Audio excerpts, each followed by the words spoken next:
होगा, और अगर सब मिलकर कोशिश करें तो रास्ता निकल सकता है।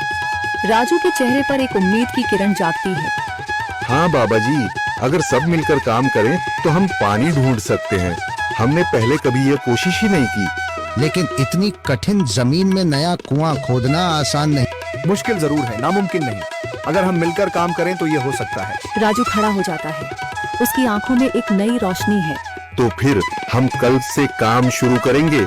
मैं गांव के सभी युवाओं को इकट्ठा करूंगा। हम मिलकर नया कुआं खोदेंगे। यह कहते हुए वह शामू के साथ गांव के दूसरे युवाओं को बुलाने के लिए निकल पड़ता है। कहीं दूर से गरज की हल्की सी आवाज आती है, जैसे आकाश ने उनकी उम्मीदों की गवाही दे दी हो।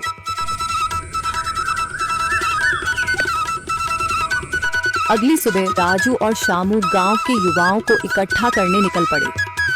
चौधरी महेश की हवेली के सामने एक भीड़ जमा है। बाबा जी, संदरी, गांव के कुछ बुजुर्ग और किसान सभी मौजूद हैं। हम हाथ पर हाथ रखकर नहीं बैठ सकते। अगर अल्लाह ने हमें हिम्मत दी है तो हमें खुद पानी के लिए मेहनत करनी होगी। हम एक नया कुआं खोदेंगे। लेकिन राजू, क्या हमें यकीन है कि वहाँ पानी मिलेगा? बेटा, पानी जमीन के अंदर होता है, बस सही जगह खोदने की जरूरत है। हमने अपने बुजुर्गों से सुना था कि पुरानी नहर के पास जमीन नरम थी, शायद वहीं पानी हो। बाबा जी सही कह रहे हैं।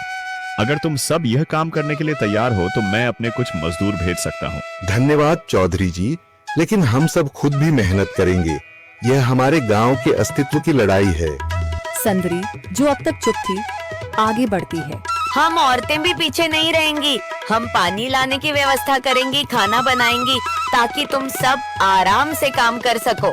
यही हिम्मत चाहिए थी संदर। पूरा गांव एक नई उम्मीद के साथ कुआं खोदने की तैयारी में जुट जाता है।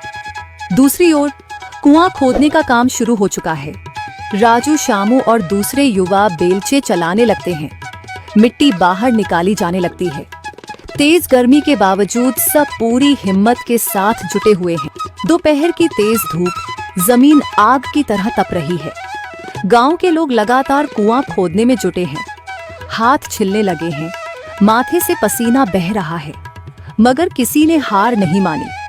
महिलाएं पानी और सत्तू लेकर आती हैं ताकि पुरुषों को कुछ राहत मिले। हमें और गहराई तक जाना होगा।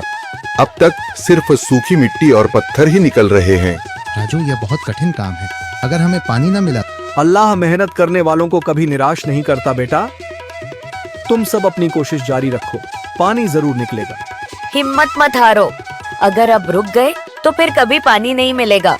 सभी फिर से जोश में आकर काम में जुट जाते हैं, मगर सूरज की तपिश बढ़ती जा रही है और कई लोगों की सांसें तेज चलने लगती हैं। तभी एक तरफ से रामलाल और उसके आदमी हंसते हुए आते हैं। अरे भाई, तुम्हें लगता है कि जमीन तुम पर रहम करेगी? हाँ हाँ, ना समझ लोग, ये सब बेकार की मेहनत है। रामलाल, हमारा हौसला मत तोड़ो। अगर तुम मदद नहीं कर सकते तो कम से कम मजाक भी मत उड़ाओ। मदद? हाँ, मैं अपने कुएं का पानी बेच सकता हूँ, मगर मुफ्त में नहीं दूंगा। राजू सब अनसुना कर फिर काम में लग जाता है। शाम होने लगती है, लेकिन अभी तक पानी का नामो निशान नहीं। कुछ लोग मायूस होकर पीछे हटने लगते हैं। राजू, शायद रामलाल सही कह रहा है। यह सब बेकार है। नहीं शामू, हमें हार नहीं माननी। अगर आज हार गए तो फिर कभी हिम्मत नहीं कर पाएंगे। तभी अचानक फावड़ा किसी कठोर चीज से टकराता है। एक अजीब सी आवाज आती है। राजू चौंक कर देखता है और जल्दी जल्दी मिट्टी हटाने लगता है। अचानक एक ठंडी लहर महसूस होती है। सभी लोग दौड़ कर आते हैं। जैसे जैसे मिट्टी हटती है, नीचे से गीली जमीन नजर आने लगती है। सब हैरान रह जाते हैं। सुभान अल्लाह, मैंने कहा था ना, अल्लाह हमारी मेहनत को जाया नहीं करेगा। राजू और बाकी सभी जोर लगाते हैं। कुछ ही पलों बाद अचानक मिट्टी के नीचे से पानी की एक छोटी सी धारा फूट पड़ती है। गांव वाले खुशी से चिल्ला उठते हैं। पानी पानी निकल आया। यह अल्लाह की कुदरत है रामलाल, जिस पर तुम्हें यकीन नहीं था। पूरा गांव आनंद से झूम उठता है। लोग एक दूसरे को बधाइयां देते हैं। औरतें दुआ करने लगती हैं। कुछ दिन बीत चुके हैं। गांव वाले नए कुएं से पानी भर रहे हैं, खेतों को सींच रहे हैं और जिंदगी फिर से पटरी पर लौट रही है। मगर रामलाल अब भी अपनी